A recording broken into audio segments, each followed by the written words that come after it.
Chapter 14, Chapter 12. The orphanage was almost refreshing in its consistency. Her room was the exact same since she left it, the same stripped bed and creaky floorboards. Eliza didn't bother unpacking most of her things, simply stashed a few sets of muggle clothes in her wardrobe and set the diary onto her rickety desk. She wouldn't leave her most prized possessions out in her room that didn't even have a lock on the door. The matron hadn't even given her an hour to settle in before she was called down to help in the kitchen. Apparently, she had no excuse to not do chores in the summer because she got to slack off in a boarding school for 9 months of the year. Eliza wondered how the matron would react if she told her at the end of her first year she had literally felt a man's face burn away beneath her own hands. But she knew that would land her with a lot worse than Bible study, so she kept her mouth shut and peeled potatoes, and ignored how some part of her desperately wished to stab the knife through the matron's throat instead. It wasn't until much later that night she was finally allowed to return to her room and speak with Riddle. I have to assume our plan was a success, then Riddle writes back when she greets him. Eliza did feel a bit guilty about leaving Riddle in the dark for so long, leaving him wondering if they had been successful, but then she remembered how the boy had been willing to feed her to a basilisk and stifled her nagging guilt. Back at home, sweet home.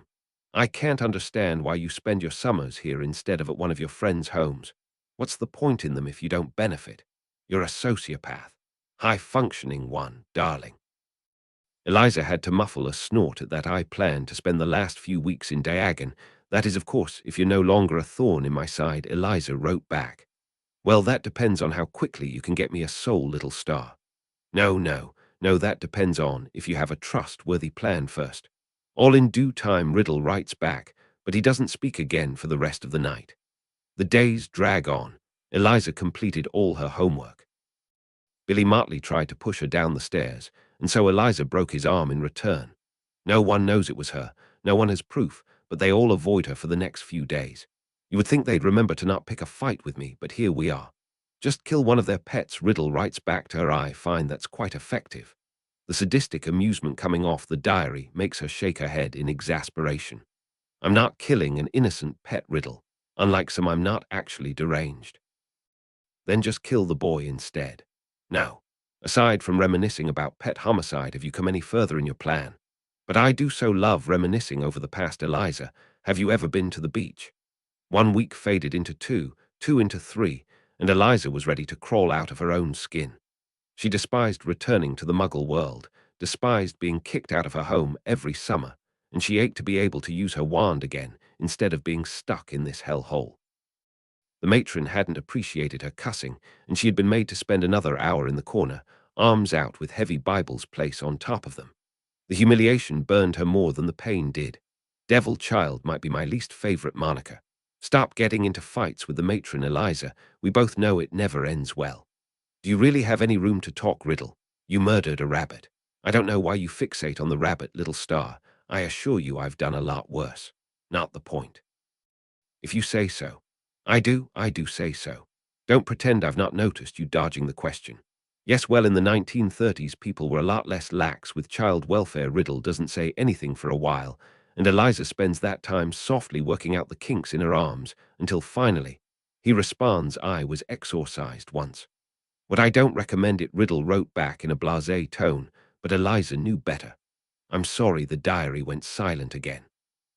Riddle never seemed to know how to act around actual earnest expressions of emotion, at least when he was also expected to be truthful.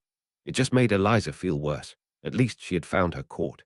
Friends she knew she could rely on. She didn't think Riddle had ever had anything more than followers and sycophants. It must be a lonely existence. I've decided on the journalist I wish to contact, by the way, Eliza said, offering a way out of their stifling conversation. Scheming again, little star. When am I not? Eliza, Riddle wrote one day, it's almost her birthday now, and the orphanage has been a bit more bearable this year since she had Riddle with her. What do you want? Eliza asked, because he only ever really called her by her real name when he wants something. I have a plan, but I thought it would perhaps be best to explain it to you face to face. You little leech.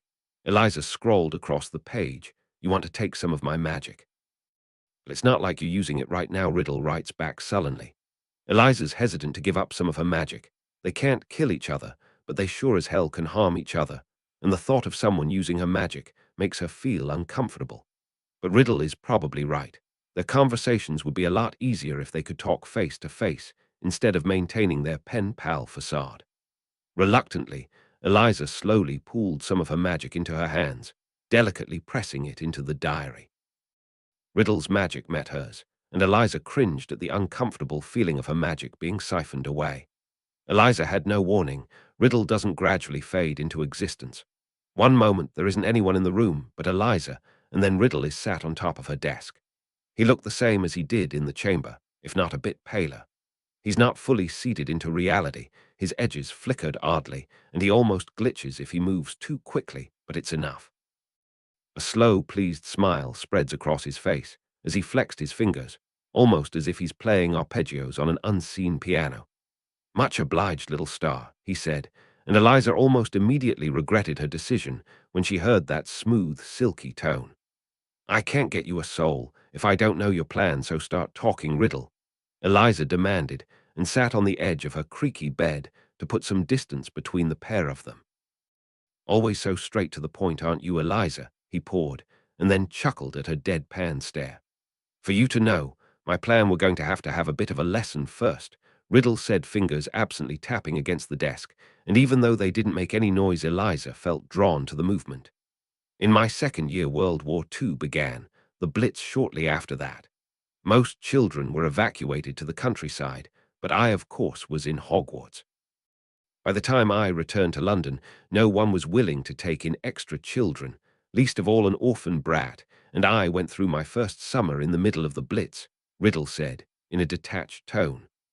"The summer of my third year, a bomb was dropped 3 houses down from the orphanage.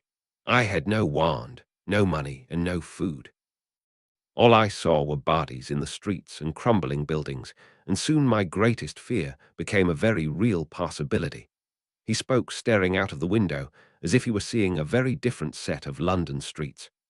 "That Tom Riddle would die alone and nameless, and no one would even know I had ever existed.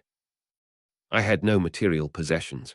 I had my wand and my wits, and I was terrified that that wouldn't be enough." The open vulnerability in his voice made Eliza's breath catch in her throat, his words resonating deep within her. "And so I developed a near obsession with making sure I would never die, not like my filthy near squib of a mother. I knew I was destined for greatness, and I was determined to find a path towards immortality." Eliza was getting a bad feeling about this. "I dedicated myself to research. There was unicorn blood if you were to damn yourself to a cursed life. Artifacts such as the Philosopher's Stone, long-forgotten ancient Egyptian magic, but none were what I was looking for. By the end of my 5th year, I'd even charmed myself into Lucretia Black's bed just to access the Black family library. It was there I found what I was looking for, elegant in their simplicity, Horcruxes. Is this the point in the lesson where I ask you what a Horcrux is, Professor Riddle?" Riddle shot her a crooked grin then, alleviating some of the tension in the room before he continued on. "I found the information in Secrets of the Darkest Arts. No other book had such extensive information, and I believed this one to be perhaps the only one in existence that detailed the creation of a Horcrux." Probably sensing Eliza's impatience, Riddle then began actually explaining. "The first and only ever known Horcrux was created in ancient Greece by Herpo the Foul. He believed that if he could make a container for his soul, he would never actually die. The Greeks believed the soul was a part of an immortal process, but if not all the soul was destroyed, then you would not pass on to the afterlife," Riddle explained. And if Eliza wasn't too busy feeling sick to her stomach, she would have commended him on being a good teacher. "As it were, you couldn't just split your soul randomly. The soul is a whole metaphysical concept, much like our magic is, and it takes a truly horrendous act to create a tear, so you could place it in a different object." Myrtle Warren, Eliza breathed as she pulled everything together. Riddle inclined his head in acknowledgement. "I was going to wait. The more significant the murder, the more you could split your soul, but summer was approaching, and poor Myrtle was already dead, and so I made my first Horcrux at 16.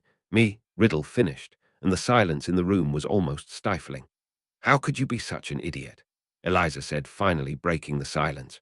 Riddle looked so offended it was almost laughable, but Eliza continued anyway. No one knows what the soul is. How can one even comprehend splitting it? Would it split your personality? Ancient Greeks also believed the soul held humans' natural capacity to reason, so would you also be diminishing that? Who knows what effect it would have on a person?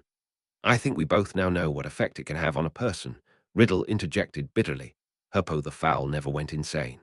I assumed I would be okay, but my arrogance, my excessive paranoia was doomed to be my downfall. Eliza stared at him for a while, completely puzzled, until, wait, you said you made your first Horcrux at 16.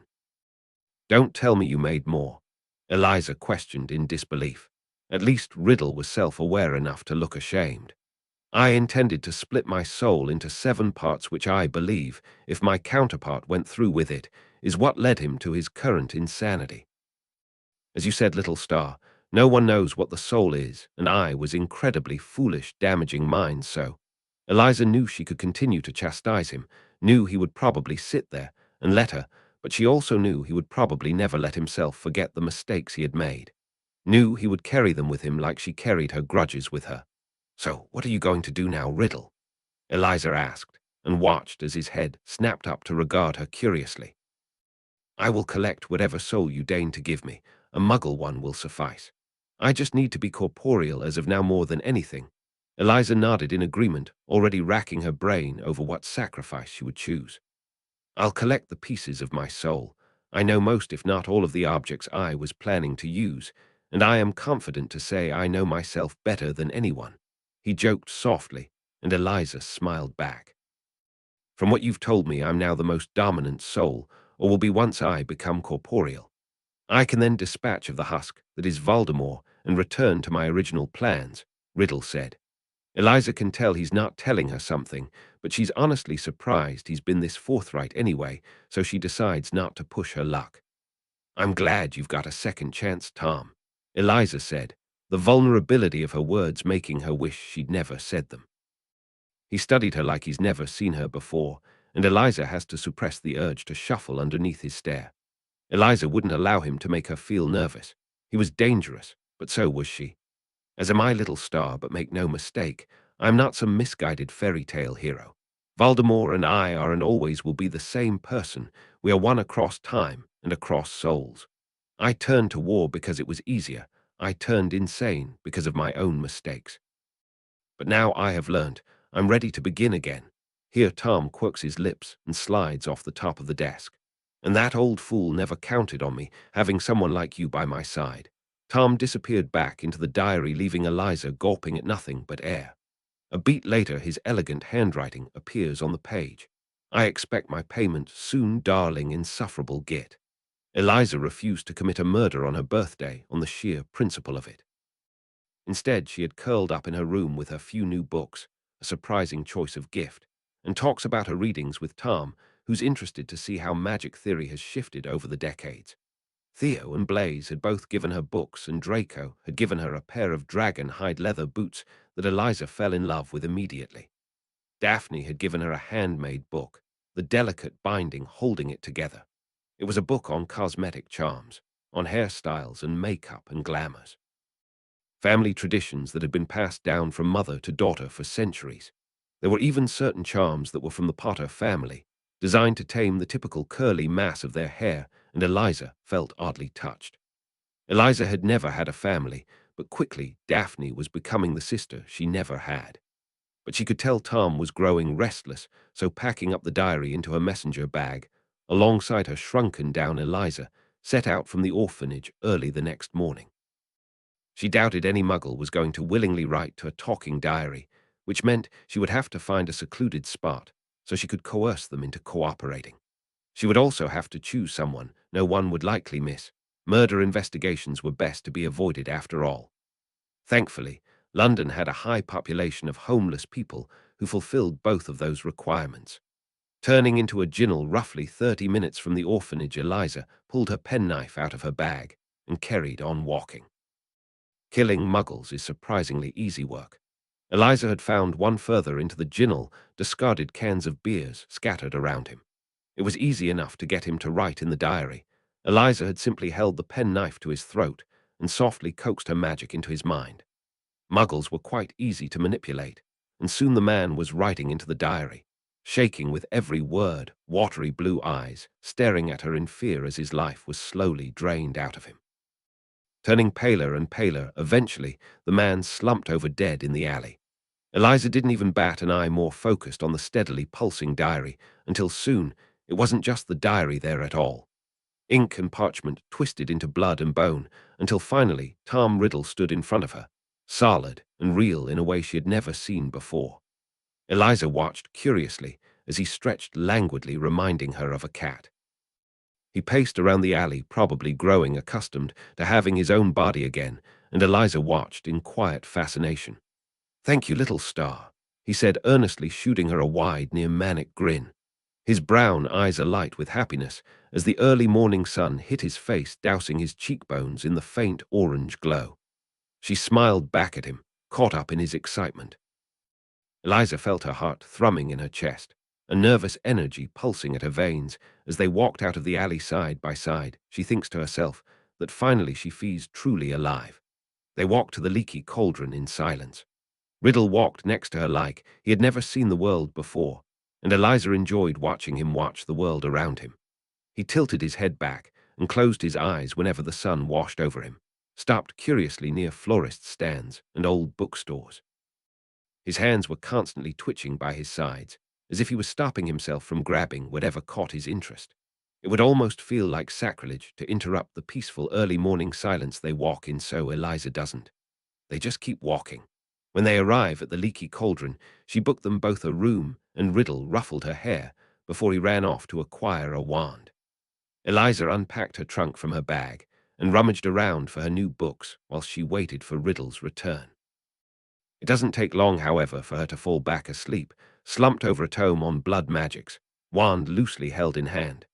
When she wakes again, Riddle's still nowhere in sight, but now an owl sat perched on the desk, a cage next to it. It's a beautiful snowy white, and beneath the cage is a small slip of paper. "Stay in touch, little star." Riddle doesn't do goodbyes like a normal person, so it seems. It's the closest to a goodbye she thinks he's capable of, and she smiled softly at the thought that he wanted to still be friends, even when they can now go their separate ways. "Good luck, Tom Riddle," she murmured into the emptiness of her room. The owl hooted softly as if in agreement with her words. Eliza thinks she will actually miss him. The days after Tom leaves are lonely, but her solitude doesn't last for long. She had never expected she'd be visited by the Minister of Magic, but Eliza wouldn't be a real Slytherin if she didn't know how to turn every situation to her advantage. The Minster sat across from her, twittering on about something or another as he poured them both a cup of tea. Eliza knew that Fudge was a fool, weak, and a coward. 3 traits in people she usually despised, but at least in Fudge, she could work them to her advantage. "Had us all in a right flap, Miss Potter, when you suddenly went missing. What with Sirius Black on the loose?" "Sirius Black, sir?" Eliza asked, putting 2 extra sugars into her tea.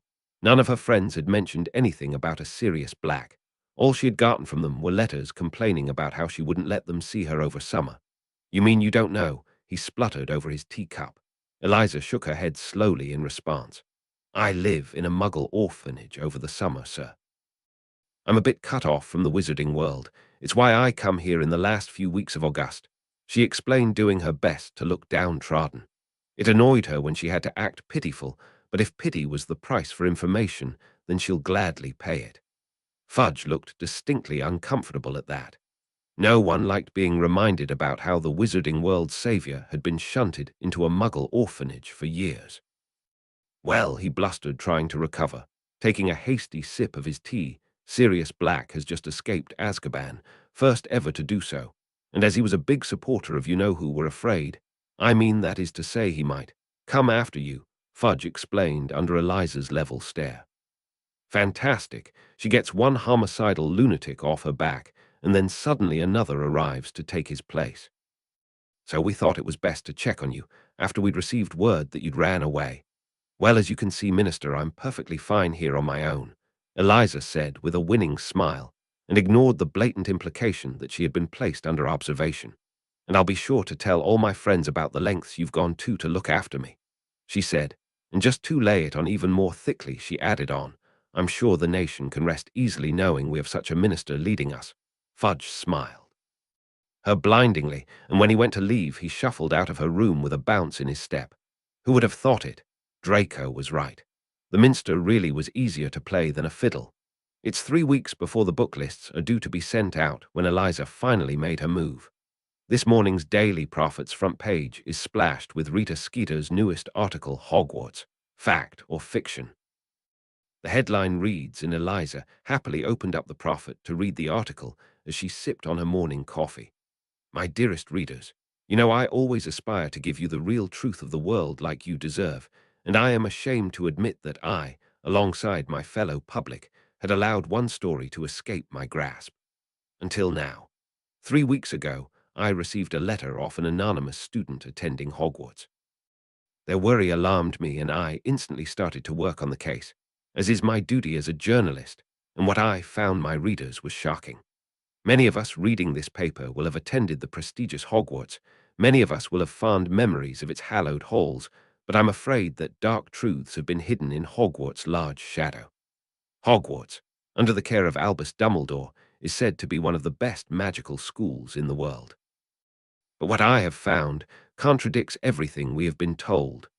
Over the years, many subjects have been removed from the Hogwarts curriculum, common knowledge to any of us who have read Hogwarts. A history, however, this travesty runs deeper. It wasn't until Hogwarts fell under the care of Albus Dumbledore did our children's education fall into a state of disrepair. Classes on healing, alchemy, magical theory, advanced arithmancy, and runic studies have all been removed from the curriculum for reasons that cited dark magic. Tell me, dear readers, where is the darkness in healing? Where lies the problematic content in these valuable subjects that led them to be banned at Hogwarts? Not only do we pale in comparison to our foreign friends Durmstrang and Beauxbatons, in this regard, I also did some more digging into the success rates of our students.